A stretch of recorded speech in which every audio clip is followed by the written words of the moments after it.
Divorcio versus matrimonio es de lo que vamos a estar hablando en este capítulo.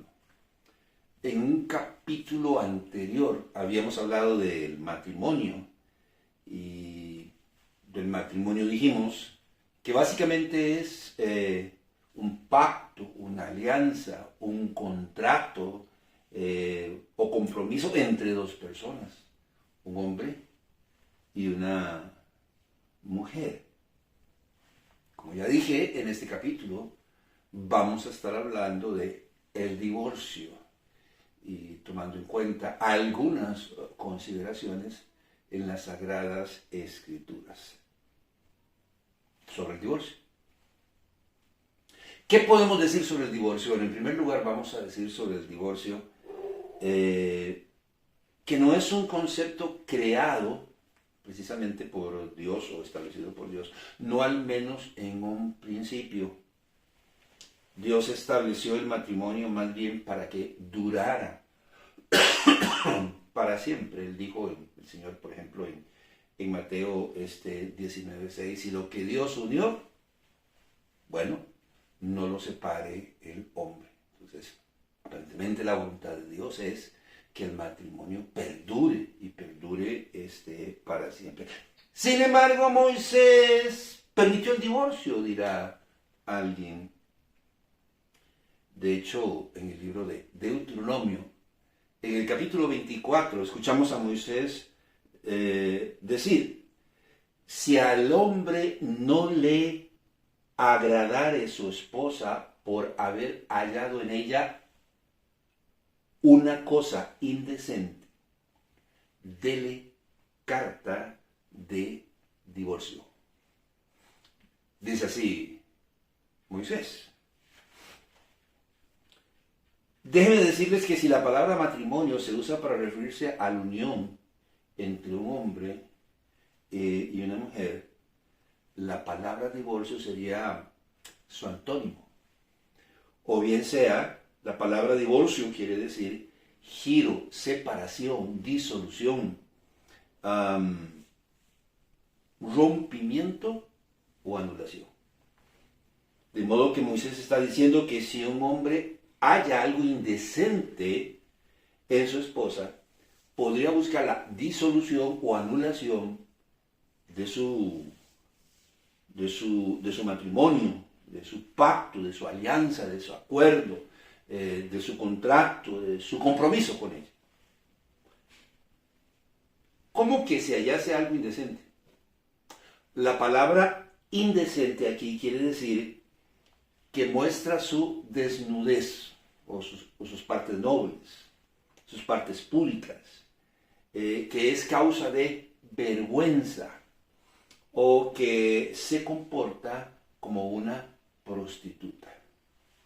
En este caso, Moisés está diciendo que si se halla algo indecente en ella, entonces el hombre puede buscar la anulación, vuelvo a repetir, de su matrimonio. De hecho, el Señor Jesucristo, por su parte, dice que por la dureza del corazón del hombre, Moisés permitió el divorcio. Mateo, capítulo 19, versículo 8. Él les dijo, por la dureza de vuestro corazón, Moisés os permitió repudiar a vuestras mujeres. Mas al principio no fue así. La palabra dureza aquí viene del hebreo esquerocardía. Y quiere decir básicamente dureza del corazón. O se usa para referirse a una persona que tiene un corazón duro, rígido. ¿A qué se refiere el Señor cuando dice que porque por la dureza del corazón del hombre, Moisés permitió el divorcio?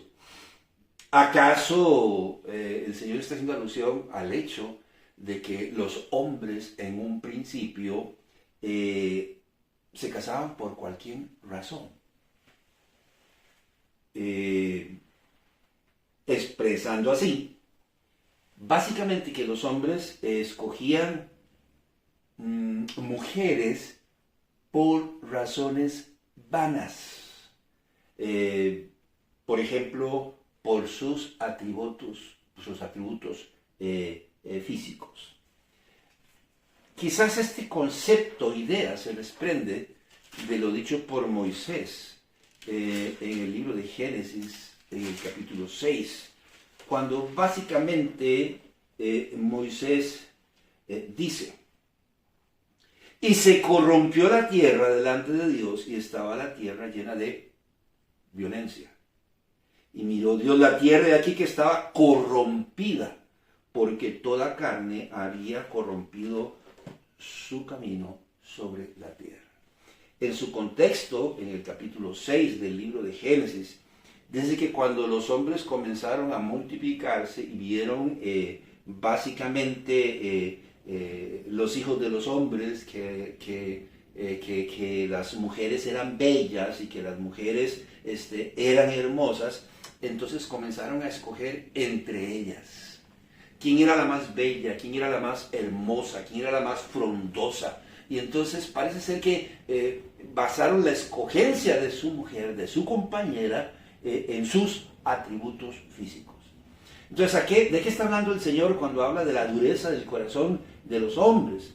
Se refiere a que ellos se casaban por cualquier cosa, o que se casaban por razones vanas, o que escogían la compañera de su vida por razones vanas o por sus atributos físicos. O Moisés se refiere a la manera irrelevante, insensible, en que los hombres trataban a sus mujeres. Yo creo que no tengo que decir que en aquella época, y desde un punto de vista cultural, los pueblos y las naciones de ese entorno menospreciaban a la mujer. Es más, la mujer muchas veces no tenía derecho alguno. Entonces, ¿a qué se refiere el Señor? ¿Se referirá a alguna de estas cosas? Bueno, aquí es cuando Moisés, como el Señor mismo, establecen aparentemente que para divorciarse tenía que existir una causa de peso. Cuando le escogió, buenas piernas, buenos muslos, buenas caderas, buena figura, buena estatura, una mujer muy hermosa, pero ahora habían trascendido los años, o habían pasado los años, y ahora ya no era la misma mujer. Entonces, la pregunta aquí, o más bien la afirmación aquí, es que tanto Moisés como el Señor Jesucristo establecen que para divorciarse no se podían divorciar por cualquier causa, sino que tenía que haber una causa o una razón de peso. Por ejemplo, que la mujer haya incurrido en algún caso de inmoralidad sexual, por ejemplo, como la fornicación. La palabra fornicación aquí se refiere al sostenimiento de relaciones sexuales fuera del matrimonio entre personas solteras. Sin embargo, en ciertos pasajes de la Biblia, de las Sagradas Escrituras, en su contexto, la palabra fornicación podría referirse a pecados como el adulterio, que es la práctica de relaciones sexuales de personas casadas con personas casadas o personas solteras. Podría referirse a algún tipo de inmoralidad sexual, podría referirse a la infidelidad, o podría referirse inclusive a la idolatría o la infidelidad a Dios. Por ejemplo, en Ezequiel, en el capítulo 16, figurativamente el Señor trata a la nación de Israel como su esposa, pero como una esposa infiel, y la acusa de ser adúltera y de ser fornicaria, y de haber adulterado o fornicado con otros pueblos y naciones, y haber adquirido las costumbres de esos pueblos y naciones, adorando a los dioses de esos pueblos y naciones y siéndole infiel a él. Entonces encontramos que la palabra fornicación se usa en algunos textos o o pasajes de las Sagradas Escrituras como sinónimo de otros pecados, que bien pueden ser pecados de índole de moralidad o de inmoralidad sexual, como lo es el adulterio, como es la infidelidad, o también la idolatría o la infidelidad a Dios. Quizás por eso el apóstol Pablo usa la palabra fornicación como sinónimo de pecado. Primera de Tesalonicenses, capítulo 4, versículo 3. Primera de Tesalonicenses, capítulo 4, versículo 3. Dice el apóstol Pablo: pues la voluntad de Dios es vuestra santificación, que os apartéis de fornicación. La voluntad de Dios es nuestra santificación y que tan solo nos apartemos de fornicación. En ninguna manera. En ninguna manera. La palabra fornicación debemos entender que aquí está siendo usada como sinónimo de pecado. Por eso en su contexto dice el apóstol Pablo que debemos tener una sola esposa en santidad y honor. Primera de Tesalonicenses, capítulo 4, versículo 4 al 5. Que cada uno de vosotros sepa tener su propia esposa en santidad y honor, no en pasión de concupiscencia como los gentiles que no conocen a Dios. Quizás por eso el autor del libro de Hebreos, refiriéndose a la pureza del matrimonio y a la fidelidad entre ambos cónyuges, dice en Hebreos 13, en el versículo 4. Hebreos capítulo 13, versículo 4. Honroso sea a todos el matrimonio y el lecho sin mancilla, pero los fornicarios y a los adúlteros los juzgará Dios. Al mencionar la palabra lecho, no la sala, no el patio, no la cocina, no el baño, sino el lecho, la cama, el lugar donde duermen ambos cónyuges, creo yo que se está refiriendo al respeto y al trato y a la consideración que se debe tener con el cónyuge cuando están en la cama. En la cama o fuera de ella. Dice sin mancilla, o sea, sin mancha, sin violencia. En Colosenses, en el capítulo 3, en el versículo 19. Maridos, amad a vuestras mujeres y no seáis ásperos con ellas. Amad a vuestras mujeres y no seáis ásperos con ellas. El apóstol Pedro, por su parte, dice que nosotros debemos considerar a nuestra esposa o a la mujer como coherederas de la vida. Pero también dice como vaso frágil, para que nuestras oraciones no tengan estorbo. En el libro de Efesios, en el capítulo 5, el apóstol Pablo igualmente dice: por lo demás, cada uno de vosotros ame también a su mujer como a sí mismo, y la mujer respete a su marido. ¿A qué se refiere el Señor cuando dice que por la dureza de vuestro corazón Moisés permitió el divorcio? Estamos dando opciones. Una de esas opciones bien podría estar relacionada con el trato que se le daba a las mujeres o la manera irrelevante en que se trataba a las mujeres. Por eso el apóstol Pablo está diciendo que debemos tener una sola esposa en santidad y honor. Y por eso el autor de Hebreos está diciendo: honroso sea a todos el matrimonio y el lecho sin mancilla, sin mancha, sin desconsideración, sin violencia. Por lo tanto, la palabra fornicación es usada en Primera de Tesalonicenses, en el capítulo 4, en el versículo 3, como sinónimo de una serie de pecados muy concretos, como los que contempla el Código de Familia, como causales de divorcio. Hay aproximadamente, según el Código de Familia, como 8, si más si no recuerdo, causales de divorcio. Uno de ellos es el adulterio o la infidelidad de uno de los cónyuges. Otro sería el atentar contra la vida de uno de los cónyuges o uno de los hijos.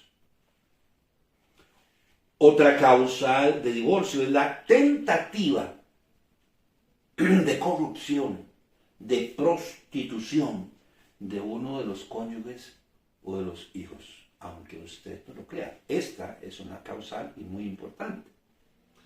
La sevicia o violencia o perjuicio de uno de los cónyuges o de los hijos.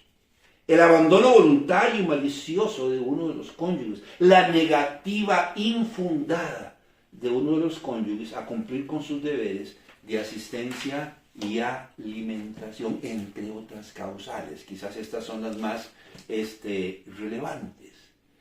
Entonces dice el Señor Jesucristo, de manera que por la dureza del corazón de los hombres, según lo que está diciendo, el divorcio es una posibilidad.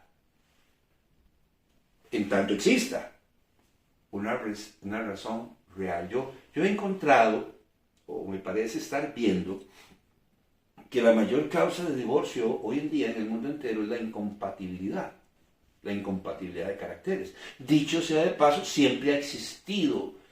Sin embargo, en Costa Rica hasta este año, 2025, fue que se aprobó una reforma al Código de Familia y se estableció una nueva causal. ¿Cuál es? Incompatibilidad. Por incompatibilidad, cientos de miles de millones de personas se han divorciado, aunque no sea una causal establecida. Buscan otros portillos y otras maneras de divorciarse o separarse, pero la razón fundamental es que son incompatibles. ¿Por qué un matrimonio llega a divorciarse por incompatibilidad? Porque no tuvieron tiempo para conocerse. Es muy interesante eso, ¿sabe? Porque en el Antiguo Testamento el matrimonio se daba o estaba fundamentado no necesariamente en el amor. Mencionamos que estaba fundamentado en el compromiso. Hoy tenemos que decir que en el compromiso y la conveniencia. Quizás por eso usaban el matrimonio para sellar algunos tratados de cooperación entre pueblos, clanes o naciones. El matrimonio estaba basado en el compromiso y la conveniencia, no necesariamente en el amor. Así que escuchamos a los necios de los padres decirle a sus hijos, mira hijo, yo te amo, pero esa mujer no te conviene. Ay, mi mamá, es que usted siempre con sus cosas. Mira, mi amor, yo te amo, pero ese hombre no te conviene. Lleva tantos divorcios en su espalda. Ay, mami, pero es que usted ve usted no ve lo que yo veo. Metemos cabeza. Nos están diciendo que somos incompatibles. La palabra de Dios dice, no os unáis en yugo desigual. Y metemos la cabeza. Tiempo después terminamos separados. Por la dureza del corazón de los hombres, el divorcio podría ser una opción. No la primera ni la segunda. Quizás la última de las últimas. En tanto exista una causal razonable. En tanto haya adulterio o fornicación. Mateo capítulo 19, versículo 9. Dice el Señor. Cuidado con lo que está pensando. Yo no estoy promoviendo el divorcio. Estamos haciendo algunas consideraciones sobre. Y dice aquí, en Mateo 19, en el versículo 9. Y yo os digo que cualquiera que repudia a su mujer, salvo por causa de fornicación, y se casa con otra adultera, y el que se casa con la repudiada adultera. Y el Señor está haciendo una salvedad, está haciendo un paréntesis, y está diciendo, salvo por causa de fornicación. Tiene que haber una causa, según lo que dice Moisés y el Señor Jesucristo, razonable. Por ejemplo, adulterio o fornicación, violencia en alguna de sus manifestaciones, tentativa de prostitución o corrupción de alguno de los cónyuges o de alguno de los hijos, ausencia o abandono voluntario malicioso de uno de los cónyuges, negativa infundada de uno de los cónyuges a cumplir con sus deberes de asistencia y alimentación. ¿Qué dice Pablo en 1 Timoteo en el capítulo 5 y el versículo 8? Y el que no provee para los suyos, ¿qué? Ha negado la fe. Si uno de los cónyuges incurre en estas u otras faltas, ha roto, ha violado el pacto, la alianza, el acuerdo, el contrato o el compromiso de fidelidad con su cónyuge. Por lo tanto, el cónyuge o su cónyuge queda en libertad de, número 1, perdonar a su cónyuge y seguir con él. Pablo dice en Romanos, en el capítulo 12, que debemos estar en paz con todos, en tanto sea posible. En tanto sea posible. Y en 1 Corintios, en el capítulo 7, en el versículo 10, también nos dice, pero los que están unidos en matrimonio mando, no yo, sino el Señor, que la mujer no se separe del hombre. Y Pablo está diciendo, mando, no yo, sino el Señor, que la mujer no se separe del marido. De manera que, si uno de los dos falla, si uno de los dos llega a fallar, en alguna forma, el otro cónyuge está en la libertad, simple y sencillamente de perdonar a esta persona y seguir con él. Yo he sabido de mujeres que han soportado infidelidades tras infidelidades tras infidelidades. Y ahí han estado. Y ahí murieron. 1, 2, o perdonar a su cónyuge y separarse de él. Dice 1 Corintios 7:15. Pero si el incrédulo se separa, sepárese, pues no está el hermano o la hermana sujeto a servidumbre en semejante caso, sino que a paz nos llamó Dios. Mi amor, tengo que hablar contigo. Tengo otra mujer. Quiero el divorcio y nos separamos ya. Usted no lo puede obligar. Y Pablo está diciendo, si usted tiene un cónyuge, y viceversa, hombre o mujer, me refiero, su esposo es incrédulo, se hizo de otra mujer y no quiere seguir con usted, sepárese. O viceversa, la mujer dice, mi amor, ya yo no quiero nada con usted. Oiga usted la expresión, ya yo no quiero nada con usted, le dice el esposo. Yo tengo otra persona, tengo otra pareja, quiero el divorcio. Bueno, Pablo está diciendo, bueno, sepárese. Pues el hermano o la hermana no está sujeto a servidumbre en este caso, sino que a paz nos llamó Dios. ¿Existe algún caso de divorcio en la Biblia? No, claro que sí. Existe uno. Y me refiero a la nación de Israel, quien figurativamente en las Sagradas Escrituras es vista como la esposa del Señor. Isaías, capítulo 54, versículo 5. Porque tu marido es tu hacedor, Jehová de los ejércitos es su nombre, y tu Redentor, el Santo de Israel, Dios de toda la tierra será llamado. Si usted lee desde el versículo 1, se va a dar cuenta que está hablando de la nación de Israel. Y Dios le dice, yo soy su marido, yo soy su esposo, usted es mi esposa.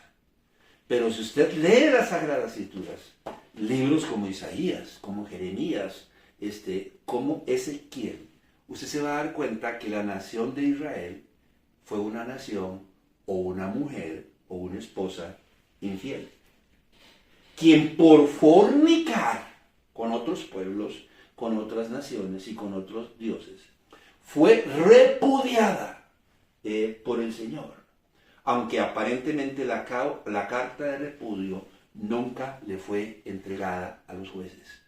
¿De qué estamos hablando? Bueno, de lo que estamos hablando es que en el Antiguo Testamento, para que una persona pudiera divorciarse, primero tenía que hacer una carta de repudio, o sea, tenía que repudiar a su mujer y poner por escrito, es que esta mujer era 90, 60, 90 y ahora es 120, 200, 120, porque está muy gorda, ¿verdad? Es cochina, nunca se baña, es desasiada, no sabe cocinar, quema el arroz. Y comenzar a escribir, o es una persona inmoral, se viste de esta manera, no le gusta andar enseñando sus partes públicas y no me hace caso, se viste como una prostituta. Entonces tenía que escribir la razón por la cual repudiaba a su mujer.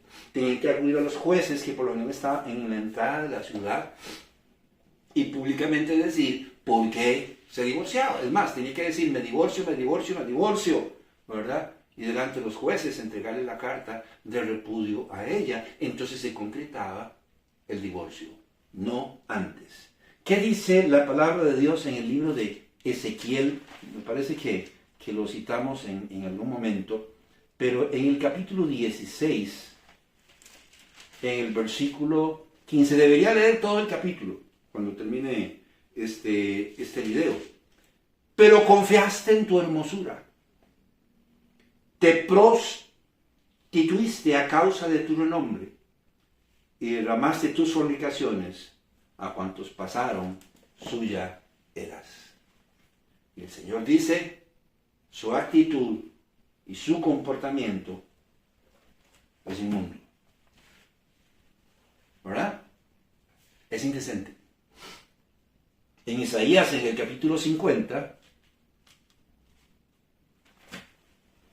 por esa razón, en el versículo 1 dice, así dijo Jehová, ¿qué es de la carta de repudio de vuestra madre con la cual yo la repudié? ¿O quiénes son mis acreedores a quienes yo os he vendido?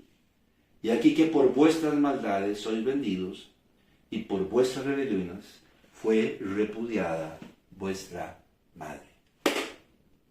Sí hay un caso de divorcio, el de la nación de Israel, el cual incurrió en un pecado de inmoralidad sexual, adulterio y fornicación. Si usted lee todo el libro si lee todo el capítulo 16 del libro de Ezequiel, el Señor se enoja y la trata de ramera, prostituta, ramera desvergonzada. Es que a usted no le pagaron. Usted le pagaba a cuantos pasaban para estar con ellos debajo de cualquier árbol. Y el Señor la llama y le dice lo que tiene que decirle. Y se separa de ella por un breve tiempo.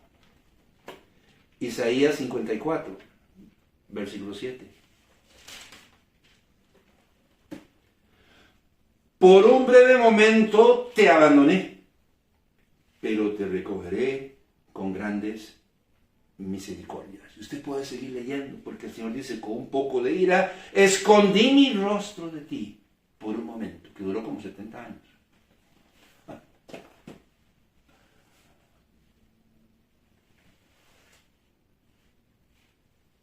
Note que en Isaías en el capítulo 50, en el versículo 1, es evidente que el Señor preparó una carta de repudio. Pero él hace una pregunta. ¿Qué es de la carta de repudio de vuestra madre, con la cual yo la repudié? ¿Dónde está la carta? Porque hizo la carta de repudio. Pero lo que estamos diciendo es que aparentemente no le entregó a los jueces.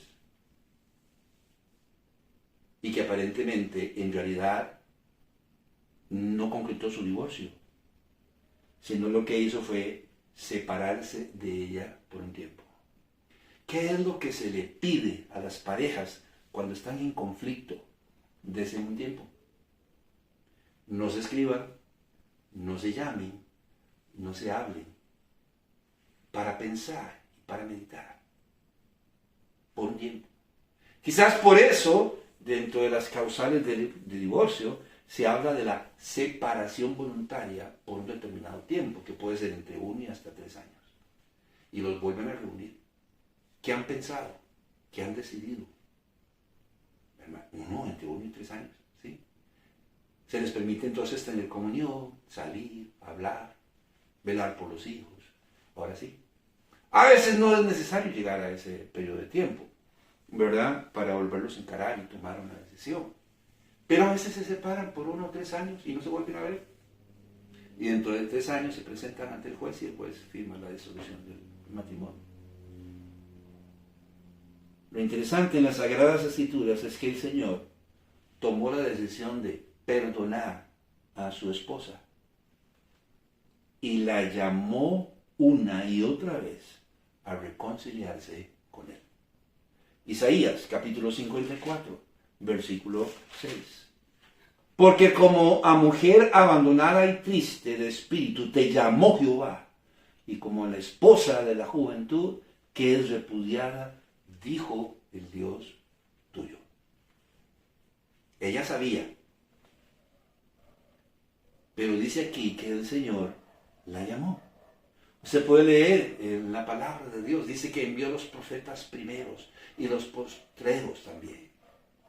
Y la nación de Israel no quiso escuchar. El Señor la perdonó y la ha llamado una y otra vez a reconciliarse con Él.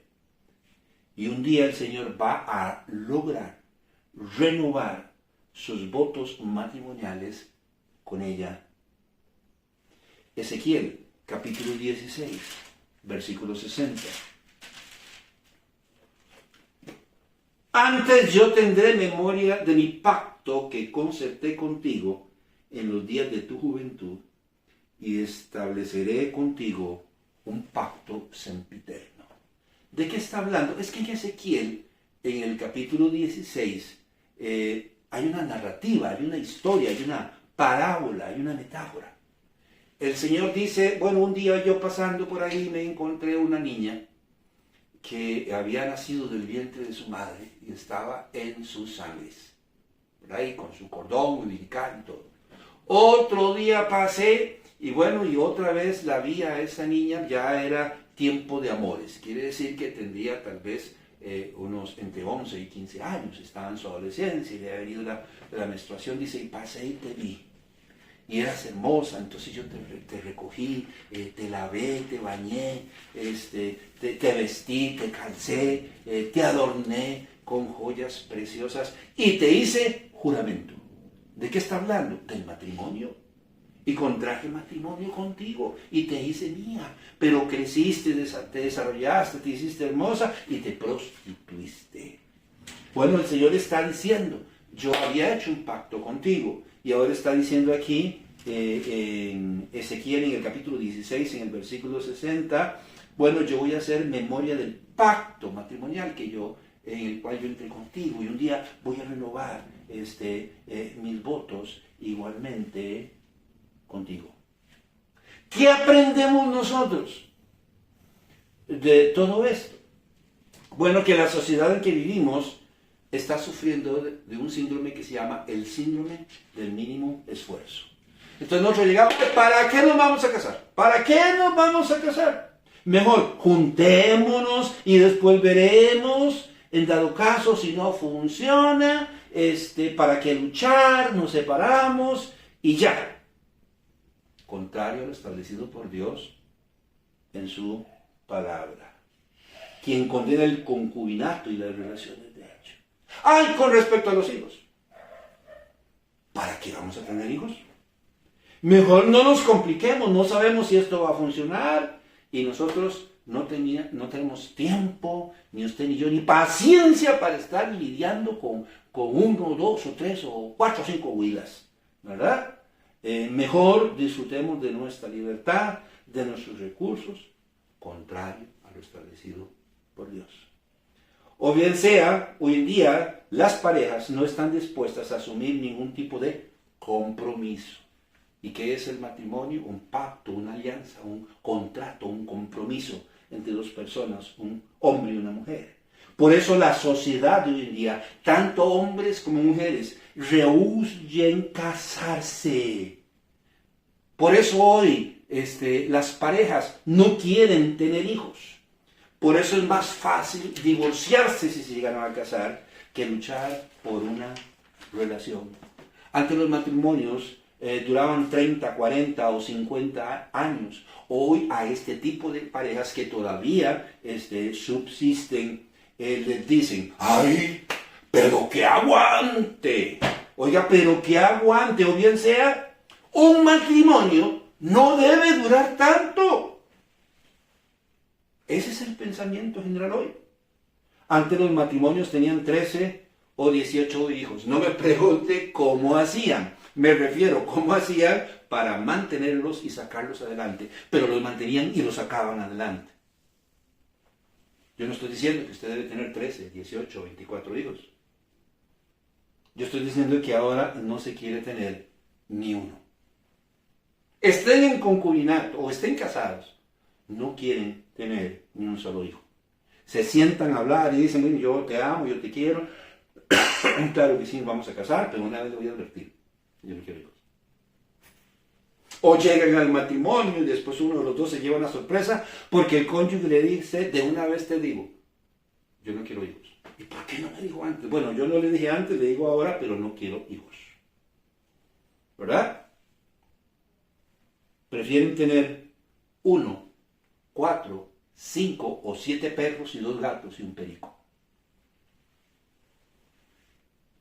Países como Italia y España están teniendo problemas con su demografía, pues se han dejado de tener hijos y la población de adultos mayores sigue creciendo. Es más, están pidiendo a personas en Latinoamérica que tengan ascendencia española o italiana, vénganse para acá y nosotros les pagamos, les damos trabajo y todo lo que ustedes necesiten, porque necesitamos gente que quiera tener hijos. Lo que sí está proliferando entre las nuevas generaciones son los matrimonios gay. Sorpresa, ellos sí quieren casarse, ellos sí quieren tener hijos y están dispuestos a hacer lo que sea, adoptarlos, si fuera del caso, contrario a lo establecido por la palabra de Dios. Demostrando que el problema radica en que hemos dejado de lado a Dios y a su palabra y las regulaciones propias del matrimonio establecidas por Dios. Por eso cada día hay más familias disfuncionales, matrimonios de hecho, basados en aspectos físicos o en los atributos físicos o en la condición económica de alguno de los cónyuges. Por eso cada vez hay más comunidades gay. Por eso hay más divorcios. Y por eso nuestra sociedad es cada vez más corrupta. Porque hemos dejado a Dios y a su palabra de lado. De modo que aunque lo que estamos viviendo hoy en día se nos presenta como un problema, no sé, social, psicosocial, ¿ok? Es en realidad un problema de índole espiritual y el resultado de haber dejado a Dios y a su palabra de lado. Por eso es más fácil divorciarse que luchar por salvar una relación con la persona que juramos amar y respetar hasta que la muerte nos separe. Es más, nos paramos enfrente de un ministro, mirando cara a cara a esta persona y le decimos que la vamos a amar en las buenas y en las malas, en la enfermedad y en la salud, en la riqueza y en la pobreza, en las buenas y en las malas, hasta que la muerte nos separe, pero ni siquiera estamos meditando en las palabras que estamos diciendo. Porque cuando llegan los momentos adversos y difíciles, la primera palabra que se nos viene a la mente es divorcio. El Señor tenía el derecho de repudiar a una mujer infiel, una ramera, una prostituta. Él tenía todo el derecho de repudiar a esta mujer, pero solo se separó de ella por un tiempo, para luego perdonarla, y la ha llamado repetidas veces a reconciliarse con él, demostrando que está dispuesto a renovar sus votos matrimoniales con ella. Yo creo sinceramente que cuando nosotros dependamos de Dios y vivamos intensamente la palabra de Dios, no tenemos que llegar a estas instancias.